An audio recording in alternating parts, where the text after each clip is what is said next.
Okay, welcome back everybody. Again, it's Ray Parlato with Raise Your Game Golf Instruction. So, pardon my attire today, but we're working in the screen enclosure. As I mentioned in the first video, what we're doing is we're going from an Optishot 2, we're upgrading to the Ballflight, more advanced simulator. But to do that, I didn't want a simulator bay that was piecemeal and looked choppy and wasn't clean. So what I promised you guys was I was going to take you through the refurbishment of my basement and the area that I use for my sim bay. And the first thing I needed to do was to get the screen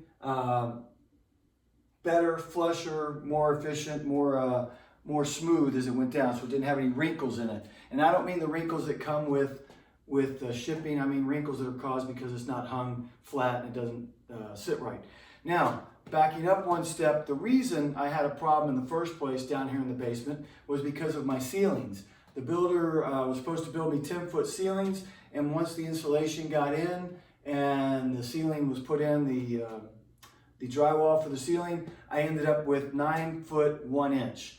Now the cage I purchased was well over 9 feet 1 inch. So in order to work on the cage, in order to build it, I had to shorten it. So I cut the bottom off the cage about 7 inches. And I'll take the camera over, pardon my reach here, but I'll take the camera over and show you what I'm talking about.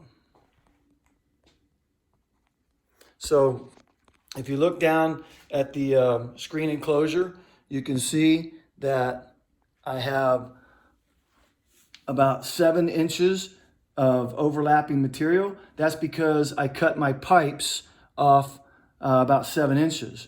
And that gave me the required height I needed to be able to work on the screen enclosure on the above section up there. So that made my impact screen, my HD impact screen, be very short, actually long. So I'm shortening it. Okay, pardon my reach again. We'll get you set back up here on the stand and we'll move on. Here we go. So again, what I'm doing is I